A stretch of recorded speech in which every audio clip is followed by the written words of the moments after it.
aula passada, eu quando estava olhando a aula passada na filmagem, verifiquei que eu tinha feito um desenho pouco feliz. Não incorreto, mas um desenho pouco feliz, né?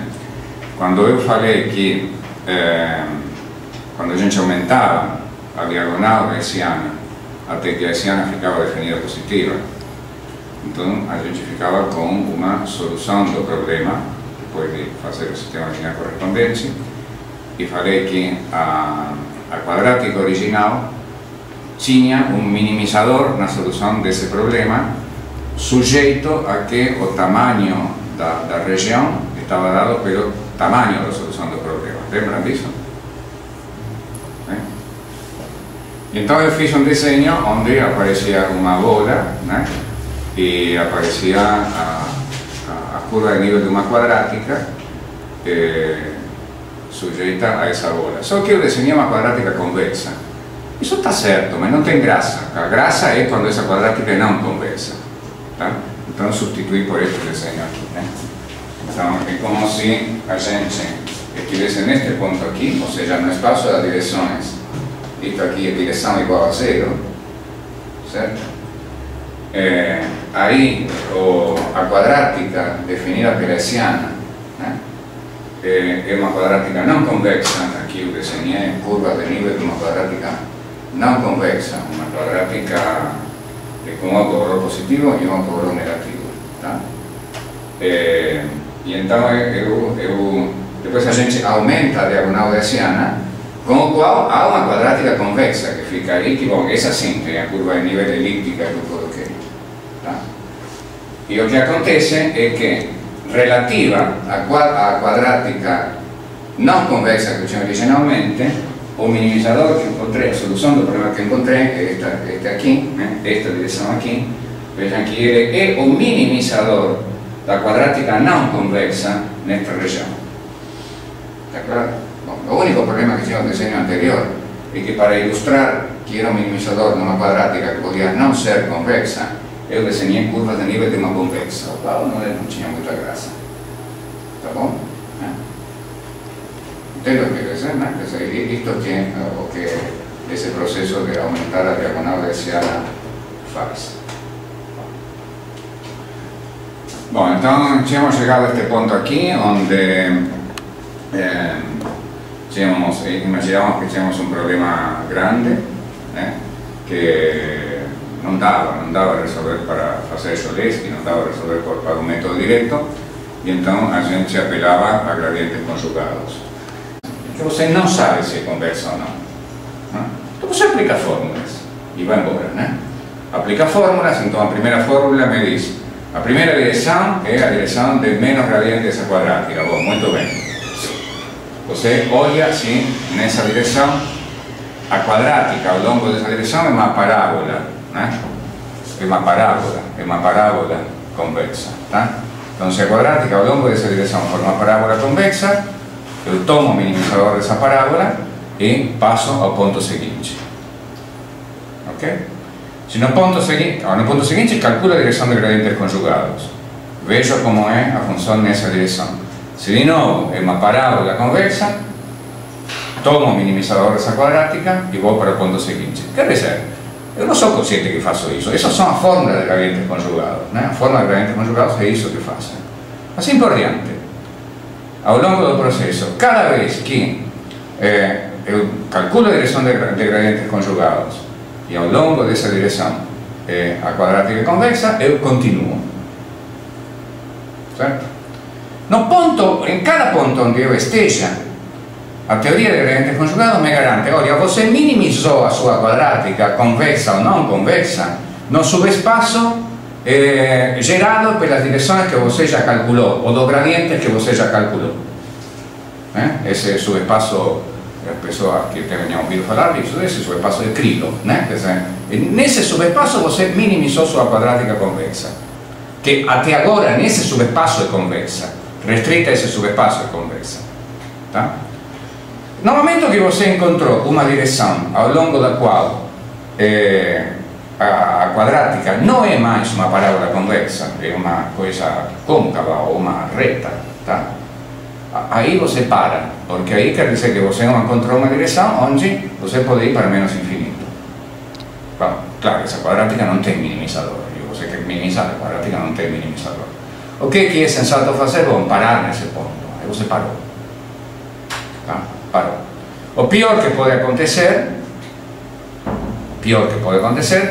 é que esse processo, essa situação de que você pegou a direção e a quadrática ao longo dessa direção é não convexa, tá? Que isso seja na primeira direção, que seja a direção de menos gradiente. Bom, o que você faz? Bom, tudo bem, a direção de menos gradiente é uma direção de descida. Você não tem um critério para dizer quanto você vai avançar nessa direção, você avança alguma coisa, alguma heurística aí, algo parecido, e continua, que seja o que quiser. Certo?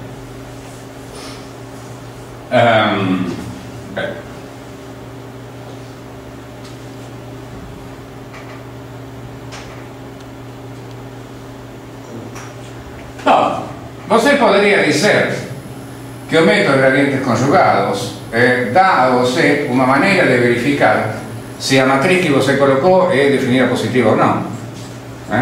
Ou seja, se você conseguiu, é a mesma coisa, no fundo é a mesma coisa que Cholesky. Se eu consegui completar o método de gradientes conjugados, se chegar a um ponto onde a quadrática é zero, tá bom.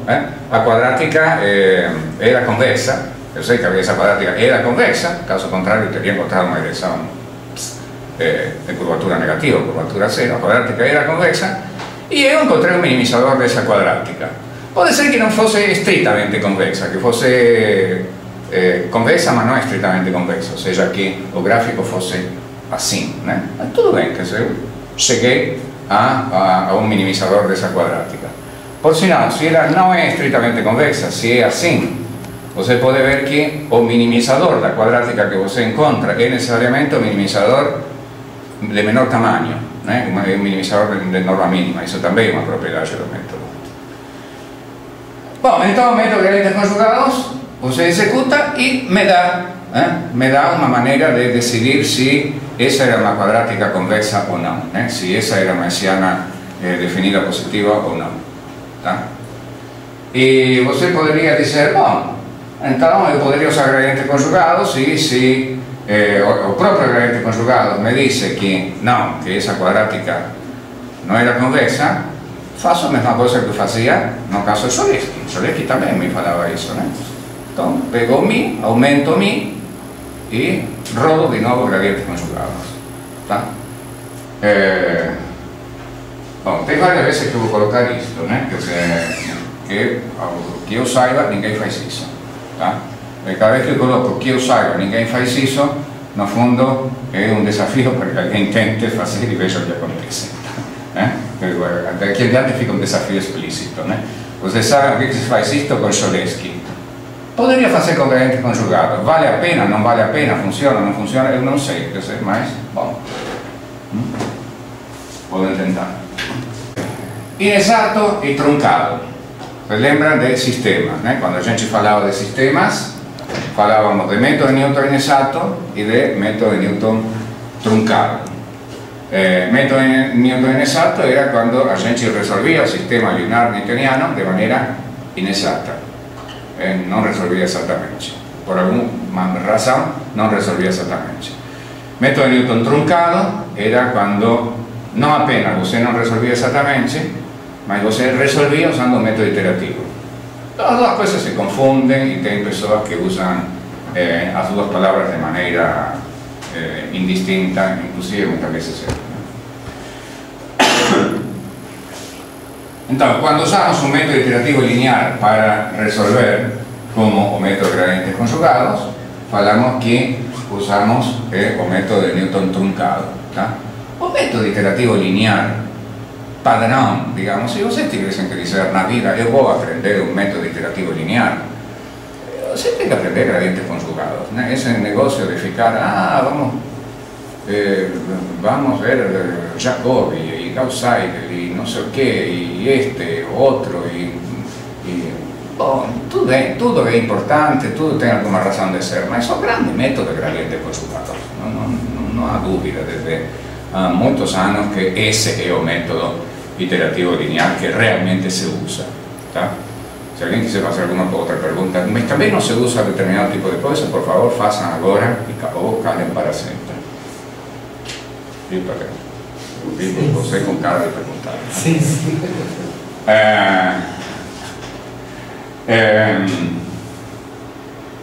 Digamos, cuando ingredientes conjugados es un método que sistemáticamente procede haciendo producto de matriz por vector, en este caso de matriz hessiana por vector. Entonces, cuando ingredientes conjugados yo tengo que hacer matriz por vector o hessiana por vector, yo no quiero calcular hessiana, sea la por qué, ese producto puede ser sustituido por este cociente incrementado. Si en vez de hacer hessiana veces B, yo faço incremento dos gradientes na direção B dividido H, onde este é o passo de risco. Essa é uma diferenciação numérica. Mas eu faço sistematicamente isso cada vez que tenho que fazer um produto de matriz por vetor, e parece que, a pesar de que isto evidentemente não é a mesma coisa que isto tem um erro, isso funciona bem.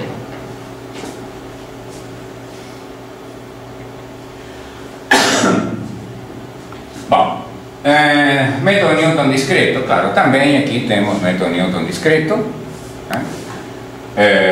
No método Newton discreto, en vez de hessianas, calculamos as hessianas mais por diferencias finitas. Esto significa que a hessiana, a aproximación de hessiana, falta dividir por acá, aquí, evidentemente, son las diferencias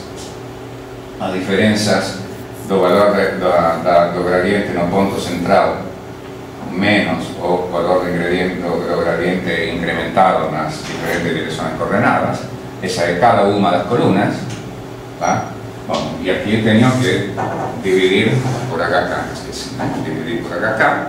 Entonces, de esa manera yo tengo una matriz. Esta matriz, como estoy haciendo diferencia de gradientes, etc., no necesariamente va a ser simétrica, va a ser parecida a ser una matriz simétrica, no exactamente simétrica. Entonces, de repente, usted quiere simetrizar esa matriz, entonces, en vez de esa matriz, coloca BK más BK respuesta sobre 2. O sea, você faz outra coisa, digamos, você calcula isto e como na realidade para fazer factoração de Cholesky, etc., vai usar somente a parte triangular inferior, por exemplo, tudo bem, fica com a parte triangular inferior e faz de conta que a parte triangular superior era igual, se tiver preguiça computacional fazer esta conta aqui. Bom, como sempre, a discretização tem riscos, diferenciação numérica sempre tem riscos. Estas diferencias aquí pueden tener cancelamiento. El cancelamiento puede aparecer dos veces. El cancelamiento puede aparecer aquí. Puede aparecer aquí porque XK y XK más acá pueden ser cosas muy próximas y por tanto numéricamente XK y XK más acá pueden vir a ser la misma cosa. Y si XK y XK más acá son la misma cosa, numéricamente esta diferencia da cero. Você tem uma aproximação da hessiana igual a zero. Mas o cancelamento pode aparecer de maneira muito mais traiçoeira. Em vez de aparecer aqui, pode aparecer aqui. E aqui você não pode prever muito bem se vai aparecer ou não. Você não pode prever se, mesmo XK estando longe de XK mais H, você não pode prever se o gradiente disto aqui está próximo a este gradiente. Entonces aquí también usted puede aparecer un cero cancelador que va a decir, pues la hessiana discreta es cero, y en realidad no era cero, era una cosa totalmente diferente de cero. Ese es el riesgo. Fuera de ese riesgo, las propiedades de convergencia, la probabilidad de convergencia de Newton, girando ese, digo que es random, no es random, es rounding, erros de arredondamento, no erros aleatorios. Tirando los erros de arredondamento son similares al caso de usar un método de Newton analítico. Bien similares. Si paso acá muy pequeño, Bom, isso vai influenciar no erro de arredondamento, mas do ponto de vista de eu ficar parecido com a Siana verdadeira, isso vai ser bom. Eu falei para vocês no caso de sistemas não lineares, que era, não vou falar muito disso agora, que era uma técnica pela qual, se eu tenho uma Siana que eu sei que é esparsa, então para calcular a Siana discreta não preciso fazer n avaliações auxiliares do gradiente, preciso fazer um número de avaliações auxiliares do gradiente que tem a ver com a estrutura da Siana. Tá? Por exemplo, eu tenho uma Siana tridiagonal, preciso fazer 3 avaliações do gradiente. Se tivesse uma Siana diagonal, precisa fazer somente uma avaliação auxiliar. Dependendo de que estrutura tenho da Siana, posso fazer isso com menos avaliações do gradiente. Bem, refinamentos. De novo, em vez de calcular, em vez de calcular e fatorar a Siana em todas as iterações, a gente pode calcular a Siana somente cada m iterações, tá? E nas outras fazer fatorações da Siana cada m iterações, e nas outras iterações repetir a Siana que você já tinha usado antes, repetir, né? Repetir durante m iterações, tá? Em vez de fazer todo esse trabalho de cálculo de Siana e fatoração em todas. De novo, a ordem de convergência do método puro é a mesma coisa que em sistemas não lineares, considerando agora, redefinindo, dizendo que uma iteração grande é o processo de fazer uma vez a Siana e depois as m repetições, tá? Então, nesse caso, a ordem de convergência de todo este processo é igual, se você faz uma vez a Siana, é igual a 2, se você faz uma repetição, é igual a 3, se você faz m repetições, então é igual a 2 mais m. Acho que aqui coloquei m, 1 mais m, porque eu contei originalmente. Certo?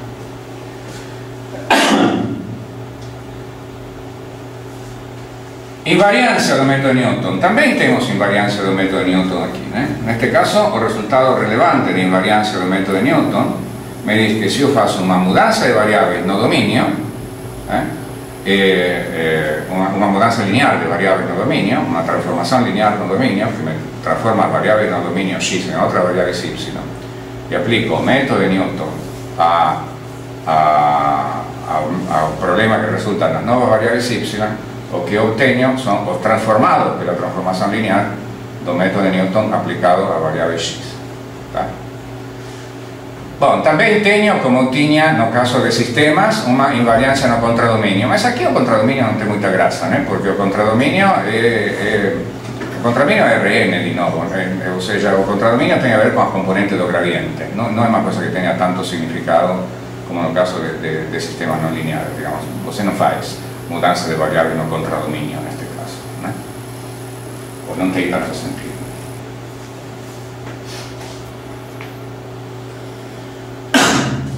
Bom, então, continuando com o roteiro, o que eu tenho agora? Bom, tenho os métodos quasi-Newton, né?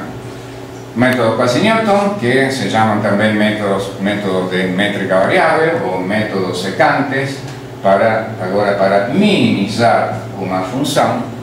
Eles estão baseados nesta iteração básica, novo ponto igual ao ponto anterior vezes um passo inversa da matriz quasi-Newton, vezes o gradiente, que aqui aparecia antes, era o resíduo do sistema não linear, ou, equivalentemente, próximo ponto igual ao ponto anterior mais um passo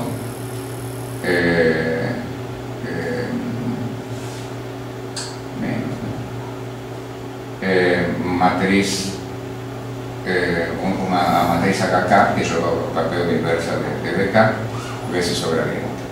Certo? Estes métodos foram inventados, como sempre, como no caso de sistemas não lineares, no caso em que você diz, Newton é muito caro, não quero calcular esse ano, tenho que calcular sistemas, etc. E o que sempre se tratou é de inventar esse tipo de métodos tendo propriedades o mais parecidas possíveis com o método de Newton, mas sendo mais baratos que o Damos las nuevas matrices los métodos quasi Newton de métrica variable para que satisfaçam una ecuación secante. En este caso, la ecuación secante tiene forma nova aproximación gaussiana veces incremento igual a incremento de los gradientes, o parece que voy a tener que corregir algunas cosas en esta referencia, nova aproximación de inversa gaussiana veces incremento de los gradientes igual a incremento de los puntos. Está aquí está errado, tengo que colocar aquí en nova aproximación gaussiana veces diferencia de los gradientes igual a diferencia de los puntos. Entonces, esto garante que el modelo lineal para el gradiente interpola el gradiente verdadero tanto en el punto Xk como en el punto Xk más 1.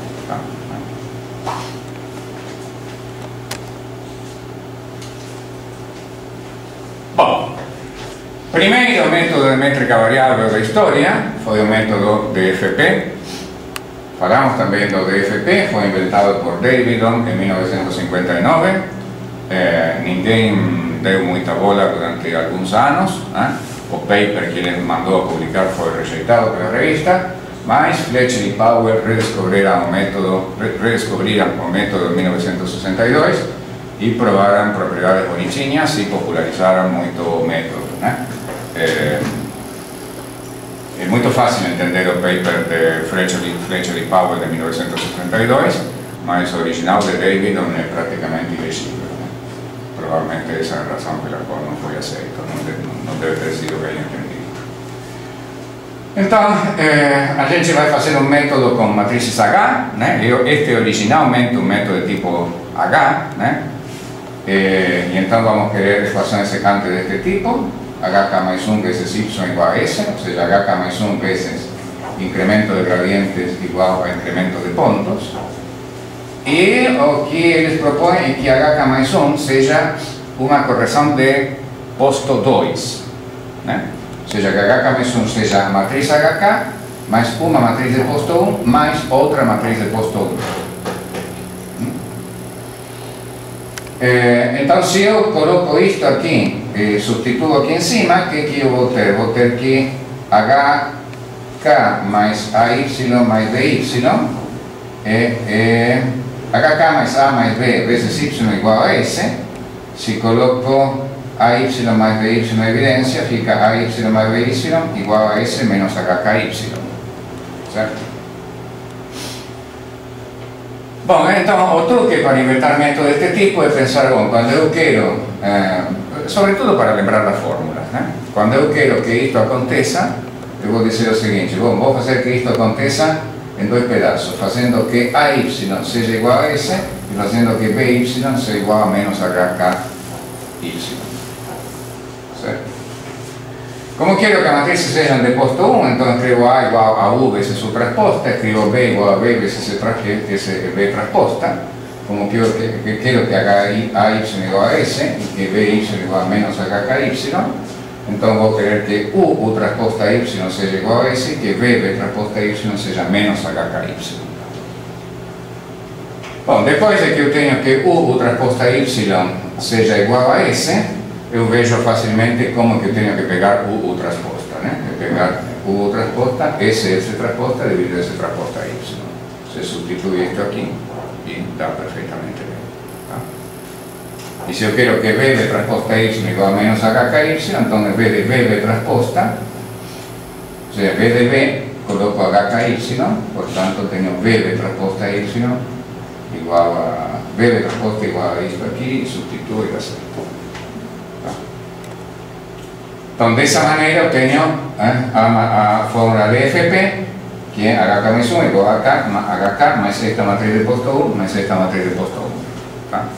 Então, vocês podem ver, se de repente vem um livro, eu estava chutada simplesmente, digo, a fórmula DFP é essa, mas não é necessário decorar, Se você pensa, como se faz a fórmula? Se faz este pedacinho primeiro, este pedacinho depois, se você completa de maneira óbvia, fica assim mesmo. Vejam aqui, a correção é simétrica, eu coloquei aqui S transposta porque queria que fosse simétrica. Se não me interessasse que fosse simétrica, como não me interessava no caso de sistemas não lineares, en vez de S podía colocar un vector cualquiera, aquí de este lado, ¿no? Podía colocar W transposta dividido W transposta Y y también daría 0. En vez de aquí, en vez de ese aquí, ¿no? Quanto a esta è la formula DFP. Il mismo raciocinio, ma se invece di hacer con H, o sea con la inversa hessiana, hacer con la directa. Entonces esta fórmula, vean, B más igual a K más bla bla bla, è esattamente la misma cosa, solo che onde anterior tinha S, esta tem Y, onde anterior tinha Y, esta tem S. Non è la misma fórmula, tá? O sea, una no è inversa da otra. Son diferentes fórmulas, solo que la manera de inventar la fórmula DFP, BFG, BFGS, la misma que la manera de inventar la fórmula DFP, solo que haciendo con la directa en vez de con la inversa. BFGS, Broyden, Fletcher, Goldfarb, Shannon. Broyden a gente ya conoce, porque el método de Broyden. Fletcher, Goldfarb y Shannon son 3 personas que estaban vivas que usaba con boa salud.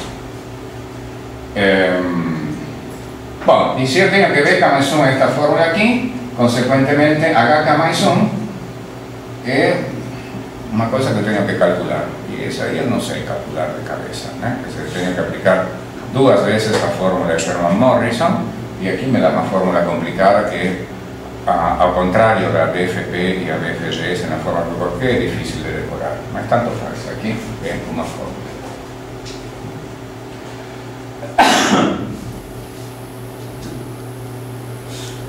Bueno, ¿cuáles son las propiedades que tienen estas fórmulas de DFP, métodos de DFP y BFGS?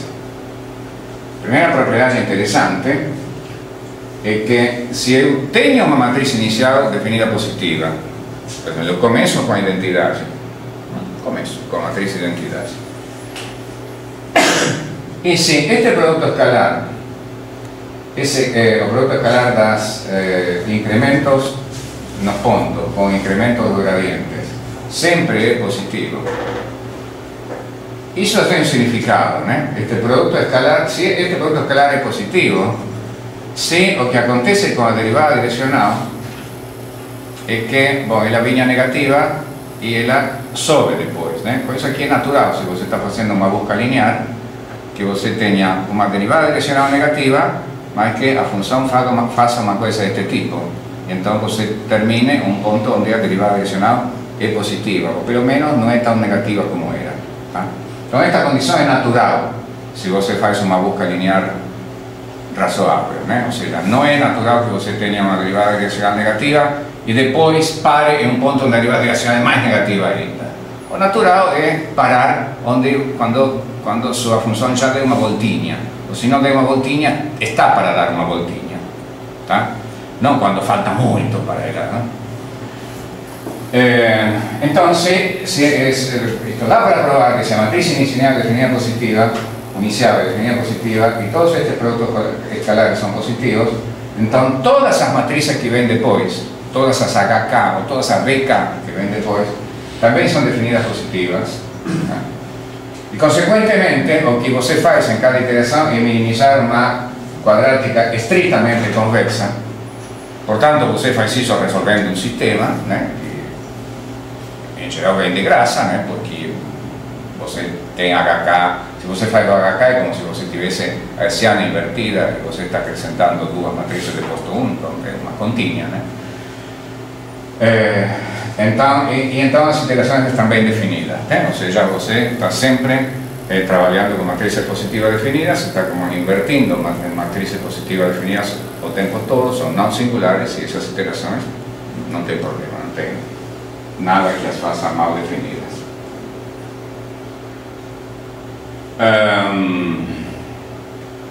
A outra propriedade que estes métodos têm, e eu acho que provavelmente esta foi a primeira propriedade que Fletcher e Powell provaram, é que se você aplica DFP ou BFGS a una quadratica convexa, pega una función cuadrática convexa y aplica una cuadrática convexa solo para ver lo que acontece. No porque ese sea un método razoable para minimizar cuadráticas convexas. No sabemos cuáles son los métodos razoables para minimizar cuadráticas convexas. Si la cuadrática es moderada, ¿no? O método de factoración de Cholesky. Si la cuadrática es enorme, o método de gradientes conjugados. ¿No? En ningún caso va a ser BFP o BFGS, un método razoable para minimizar cuadráticas convexas. De todas maneras, me interesa saber qué acontece como método cuando yo minimizo cuadráticas convexas, porque he probado que eso tenga alguna influencia con o que acontece como método en general. Es interesante saber esas propiedades.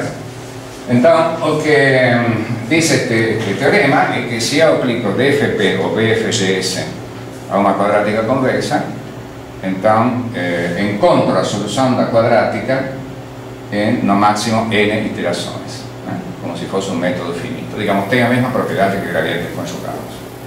Pero no es competitivo con gradientes conjugados para cuadráticas convexas. Gradientes conjugados no precisa de almacenar una matriz. Esto aquí precisa almacenar una matriz. Desde el punto de vista de competitividad numérica, esto es una curiosidad. Interesante, pero es una curiosidad.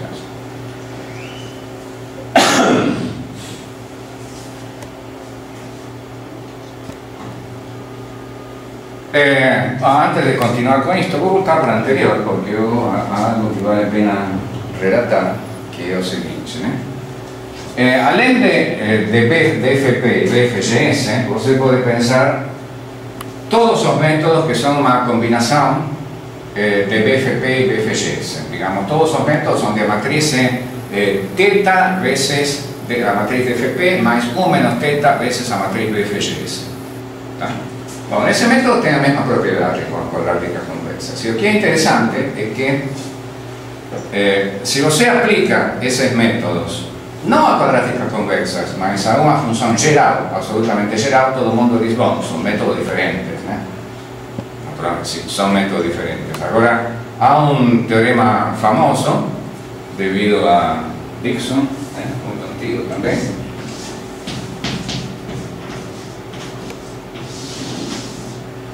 que mostró que si usted aplica esos métodos, comenzando por el mismo punto inicial, si usted aplica esos métodos a una función cualquier,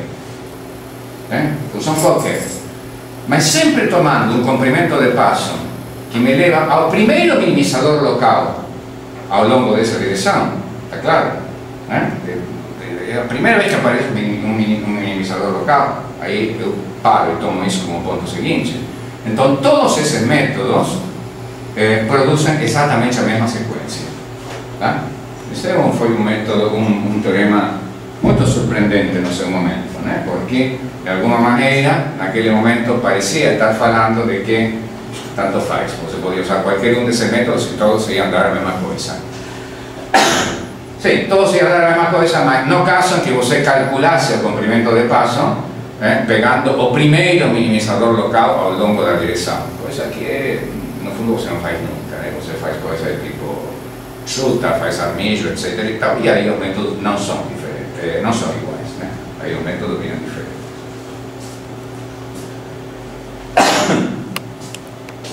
Muito bem.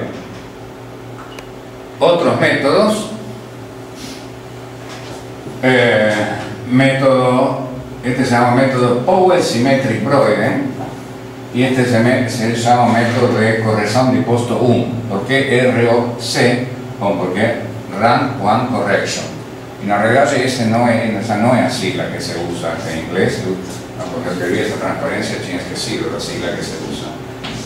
La sigla que se usa es esta, SR1, si ustedes han visto por ahí, es SR1 que se utiliza, se llama Symmetric Rank 1. En fin. PSB, Powell Symmetric Broyden, è una fórmula basada no principio variacional que a gente melhor conhece. Lembra do principio variacional que satisfacía Broyden? A gente pegava a equação secante, este era o principio de Broyden, né? O princípio de Broyden era assim: você tinha a matriz BK, esta é a equação secante, PS igual a Y, e esta é Broyden. Ou seja, esta é a matriz beta mais 1 de Broyden. ¿tá? Y estas son matrices que satisfacen la ecuación secante. Pero piensa en esto aquí que es muy natural, que estas sean matrices que satisfacen la ecuación secante y también que son simétricas. Bueno, eso es muy natural si estoy pensando en hessianas, porque si yo quiero aproximar a hessianas, las hessianas son simétricas. Pues en vez de simplemente proyectar una ecuación secante, yo puedo proyectar una ecuación secante simétrica. ¿Tá? Entonces, eso me da la fórmula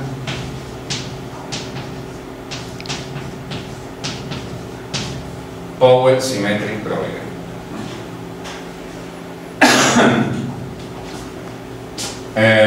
Entonces, en Powell Symmetric Broider, você escolhe a próxima aproximação da inversa de hessiana como a matriz simétrica mais próxima de HK que satisfaz a ecuación secante.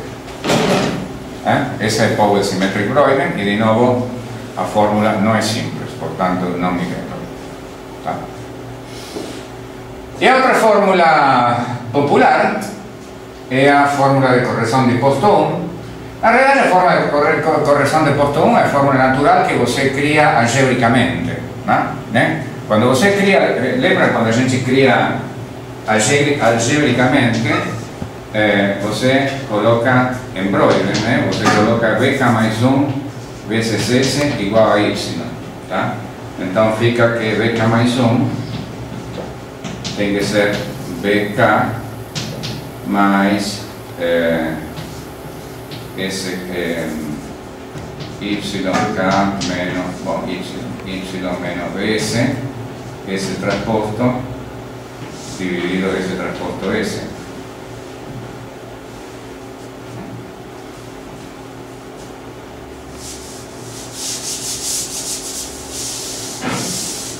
O quando a gente faz o método de Broider chamado ring, que você coloca HK mais 1 igual a HK mais S menos HY, Y transposto dividido Y transposto Y. Tá? E a gente tinha falado que, bom, que em vez de este Y transposto aqui, eu poderia colocar um V que fosse qualquer coisa. E de novo vai satisfazer a equação secante. Bom, imaginem que este V que é qualquer coisa, eu coloco de novo S menos HY. ¿Por qué? Para mantener la simetría simplemente. ¿Tá? De esa manera mantengo que esto seja uma matriz simétrica. Então, quando este é qualquer coisa do qual a gente falava em Broider, este é qualquer coisa que quando a gente falava o método de atualização de uma coluna inversa, a gente colocava um elemento da base canônica. Se este é qualquer coisa é S menos HY, eu tenho esta fórmula aqui. Y eso se llama a fórmula de corrección de posto 1 y no tiene propiedades variacionales. Estas dos fórmulas, tanto a Powell Symmetric Broider como a fórmula de corrección de posto 1, son self-dual, o sea, si yo faço a inversa disto se obtiene sustituyendo los S pelos Y, cosa que no acontece con otras fórmulas para Newton. Entre BF, GS y DFP, cuando sustituyo los S pelos Y, bueno, en el caso de BF-GS obtengo DFP y viceversa.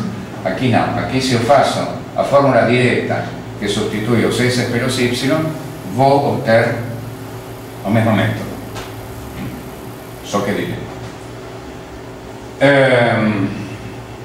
Este método PSB, segundo dice la lenda, no es bueno en la práctica y ninguém sabe por qué. Porque es un método que tiene propiedades variacionales interesantes. Na realidade, você poderia dizer, bom, mas tem outras propriedades que não tem, que é o fato de gerar direções de descida. Não tem essa propriedade. Ou seja, essa propriedade que BF, GS e DFP tem, que é que sempre geram, com aquela condição sobre a derivada direcional, sempre geram direções de descida, PSB não tem essa propriedade. Mas o método de correção de posto 1 também não tem essa propriedade. E, porém, ele é bom na prática. Portanto, eu coloco aqui que também ninguém sabe por quê. Este é um método que é surpreendentemente bom na prática. Todo mundo odeia este método. É odioso, é francamente odioso. Sabe por quê? Porque é um método instável. Lembram que é instável. Instável é um método que pode funcionar mal em casos bons. Este método pode funcionar mal em casos bons. Este método pode gerar denominadores zero em problemas quadráticos absolutamente idiotas. Este método pode gerar matrizes que não são positivas definidas em problemas quadráticos positivas definidas absolutamente idiotas. Então é um método que não é para você gostar dele, é um método para detestar. Mas ele funciona muito interessantemente bem na prática.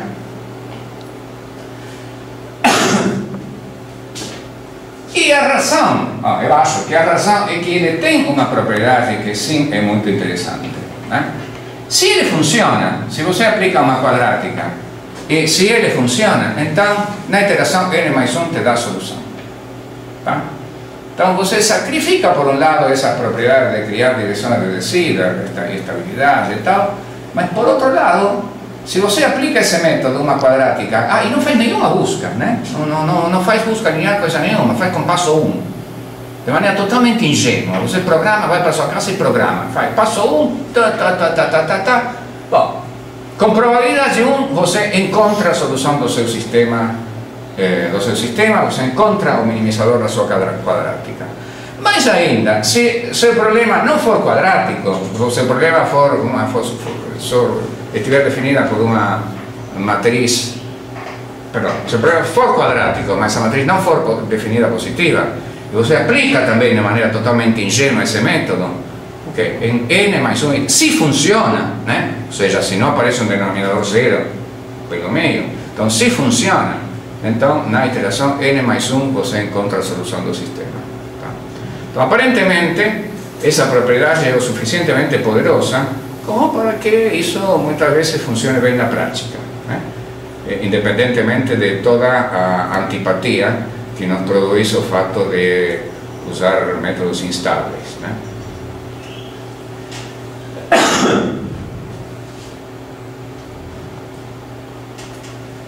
Onde está o BFGS? Bom, o BFGS há muitos anos ele está programado numa subrotina de Harwell que se chama BA13A.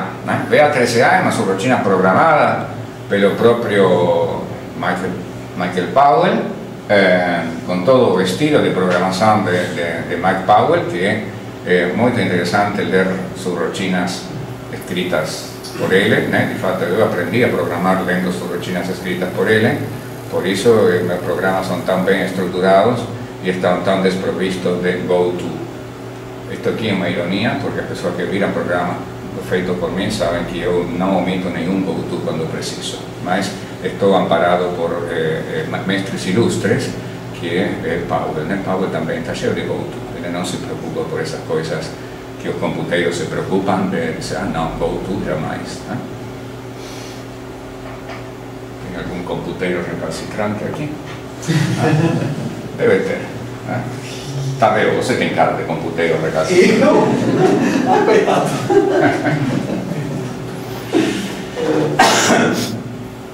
Bom, que a maneira como o BA13A trabalha, o BA13A trabalha com a fórmula direta tipo BFGS. Esta é a fórmula direta tipo BFGS. Não trabalha com a inversa, trabalha com a direta.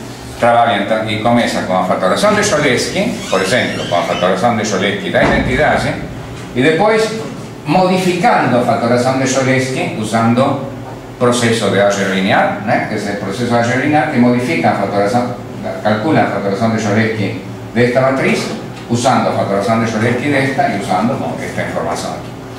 Qual é a vantagem de você trabalhar com a fatoração de Cholesky e não trabalhar com a forma inversa do método? A vantagem é que você vê se a matriz é definida positiva ou não.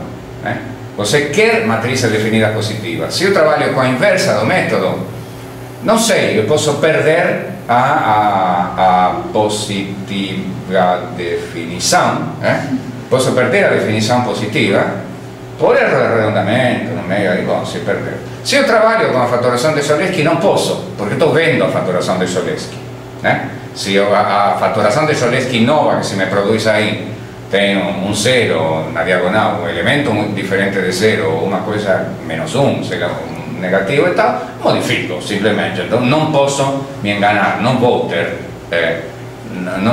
ter direções que não sejam geradas por matrizes definidas positivas. Essa é a vantagem de trabalhar com a atualização da fatoração de Cholesky e não diretamente com a fórmula inversa.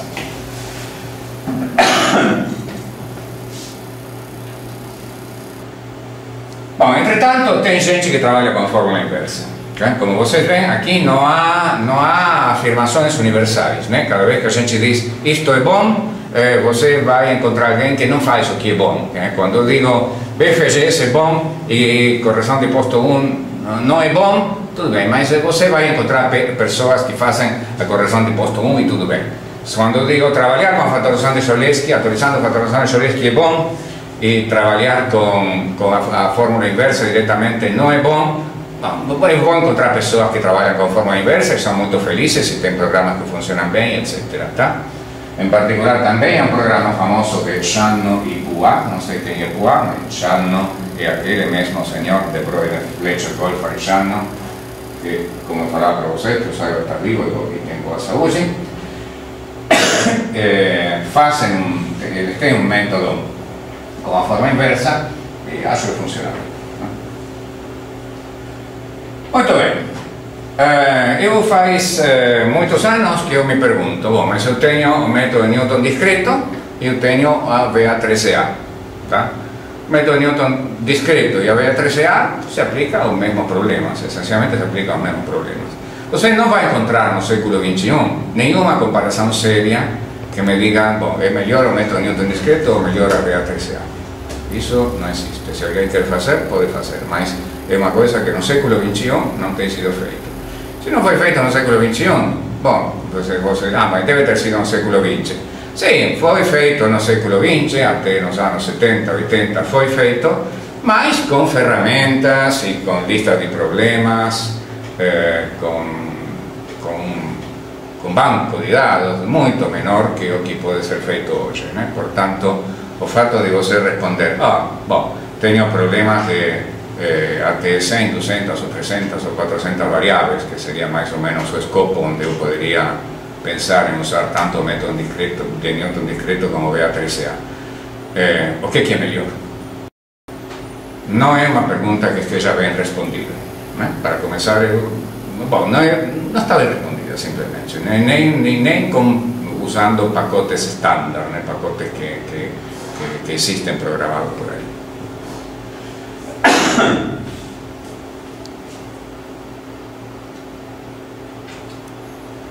Métodos com memória limitada, na realidade, hoje, quando você fala de métrica variável, ou do método Quasi-Newton, ou do método secante para minimização, do que mais você ouve falar não é do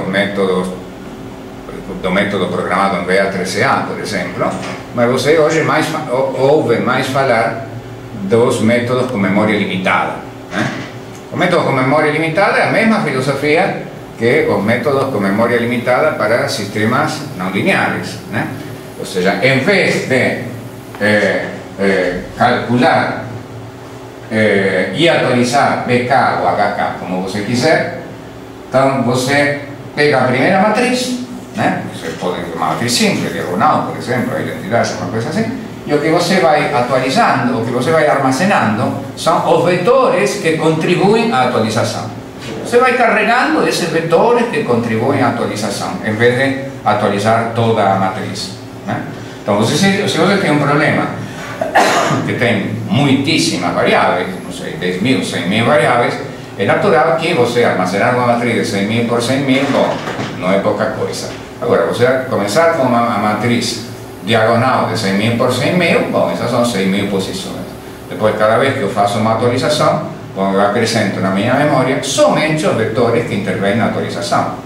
não acrescento mais nada. Então vou armazenando, a primeira vez armazeno 10.000 posições, a segunda vez vou ter armazenado 20.000, 30.000, a terceira vez 40.000, 50.000, assim por diante.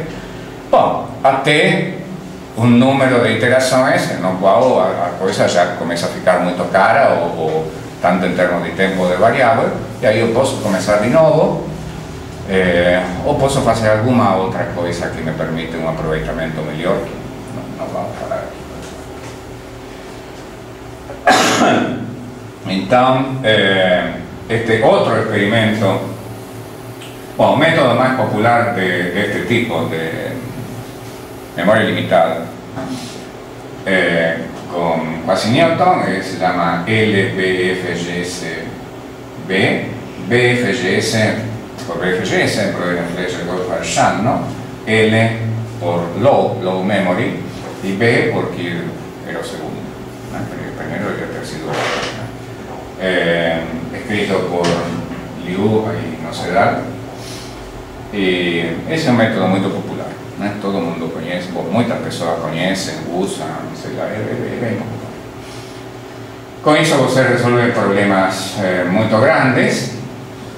E, de novo, outro experimento que também não tem sido feito este século envolve o emprego de LBFGS não como método em si mesmo, mas como refinador do método de Newton. Aquela história que nós também falávamos sobre o método de Newton em sistemas não lineares, né? Que pensávamos, bom, vamos usar uma iteração de Newton e depois refinar, refinar não repetindo o mesmo jacobiano, mas refinar com o método Broide. Aqui seria não repetindo a mesma hessiana, mas refinar com o método com memória limitada. E não, século XXI, ninguém fez este tipo